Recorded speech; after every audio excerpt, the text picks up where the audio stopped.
சாந்தி. அவ்யக்த சமிகை 29 டிசம்பர் 2023. இன்னைக்கு பாபா நமக்கு என்ன சொல்றாருன்னா, सर्विस करना यह भी अपने को संपूर्ण बनाने का मीठा बंधन है. சேவை என்பது கூட இது கூட தன்னை சம்பூர்ணமாக ஆக்குவதற்கான ஒரு இனிமையான ஒரு சுகமான பந்தனமாகும். பொதுவாக பந்தனம்னா நமக்கு கஷ்டமாக இருக்கும், ஐயோ அப்படின்னுவோம், களைச்சு போயிடுவோம். ஆனால் பாபா இன்னைக்கு என்ன சொல்கிறாரு, சேவாங்கிறது உங்களுக்கான ஒரு ஸ்வீட்டான ஒரு சுகமான बंधनम. इस बंधन में जितना अपने को बांध लेंगे उतना और सर्व संबंधों से मुक्त होते जाएंगे. இது ஏன் ஒரு இனிமையான ஒரு பந்தனம் என்றால், இந்த பந்தனத்தில் நீங்கள் எந்த அளவிற்கு உங்களை கட்டி போடுவீர்களோ அந்த அளவிற்கு உங்களுடைய கர்ம பந்தனங்கள் தானாக விடுபடும். சிம்பிள் தான் இல்லையா? இதுவரைக்கும் 63 பிறவிகளாக நம்ம நிறைய கர்ம கணக்கை உருவாக்கிட்டோம். இப்போ அதற்கெல்லாம் பதிலாக இந்த ஒரு சின்னஞ்சிறு சங்கம யுகத்தில் நல்ல நல்ல கர்மங்கள் செய்கிறோம், சேவையினுடைய வாய்ப்புகளை நாம் பயன்படுத்தி கொள்கிறோம், புண்ணிய கர்மங்கள் செய்கிறோன்னும் பொழுது அந்த புண்ணிய கர்மமாகப்பட்டது நம்முடைய அநேக ஜென்மங்களின் பாவ கணக்குகளின் சுமையை குறைத்து கொண்டே வரும். அதனால் பாபா என்ன சொல்கிறாரு, சேவா பண்ணுங்க.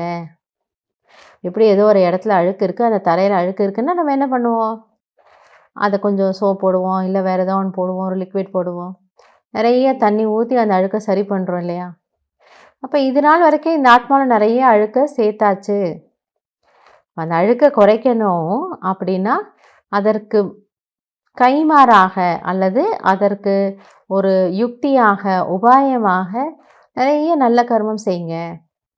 அப்போ பாபா எங்கெல்லாம் ஒரு சேவைக்கான வாய்ப்புகளை நமக்கு கொடுக்குறாரோ, எங்கேயோ ஒரு ப்ரோக்ராம் நடக்குதுன்னு சொல்கிறாரு, நமக்கு கிளாஸில் அனௌன்ஸ் பண்ணுறாங்க, அப்போ நான் யோசிக்கணும், சரி இந்த சேவையில் என்னை எப்படி நான் இன்வால்வ் பண்ணிக்க முடியும், நான் என்ன பண்ணணும், நோட்டீஸ் கொடுக்கணுமா, இந்த இன்விடேஷன் யாருக்கோ கொண்டு போய் கொடுக்கணுமா, இல்லை நான் பொருளால் உதவி செய்யணுமா, இல்லை மனசால் நான் யோகா பண்ணவா, இல்லை ஃபோன் பண்ணி யாருக்கோ சொல்லவா, ஏதோ ஒன்று. இது நாமே நமக்கு நான் புத்திசாலியாகி யோசிக்க வேண்டும், நான் எப்படி சேவா பண்ணணும், அப்போ என்னுடைய கர்ம கணக்கை நான் சரி பண்ணிக்கிறேன்.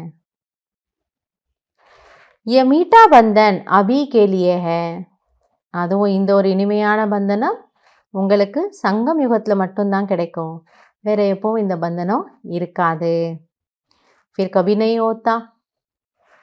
நீங்கள் மற்ற 4 யுகங்களில் பரமாத்மாவுடைய சேவை கேட்டாலும் உங்களுக்கு கிடைக்காது. கடவுளினுடைய சேவையில் நம்மால் நேரடியாக வரவே முடியாது.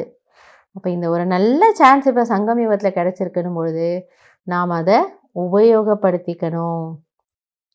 सभी इस ईश्वरीय स्नेह के बंधन में बंध जाओ तो दूसरे सब बंधन अपने आप कटते जाएंगे. ஆக நீங்கள் உங்களை இந்த ஈஸ்வரிய ஸ்நேகம் ஈஸ்வரிய சேவையினுடைய இனிமையான பந்தனத்தில் கட்டி போடுங்கள். அப்பொழுது மற்ற அனைத்து பந்தனங்களும் தானாக விலகிவிடும். ஆக நம்ம கஷ்டமே பட வேண்டாம். பாபா இது ஒரு பந்தனமாக இருக்குது, இந்த கர்ம கணக்கை முடிச்சு விடுங்க, இது விக்னமாக இருக்குது, இந்த பந்தனங்கள்லாம் எனக்கு ரொம்ப பாரமாக இருக்குது, இப்படியெல்லாம் நீங்கள் சொல்லவே வேண்டாம். அதற்கான யுக்தி நான் கொடுக்கின்றேன், அதன்படி நீங்கள் நடந்து கொள்ளுங்கள். ஸோ யுக்தி என்ன சொல்கிறாரு, சேவையினுடைய இனிமையான பந்தனத்தில் நீங்கள் எந்த அளவுக்கு உள்ளே போவீங்களோ அப்போ தானாகவே மற்ற எல்லா பந்தனங்களும் முடிந்துவிடும்.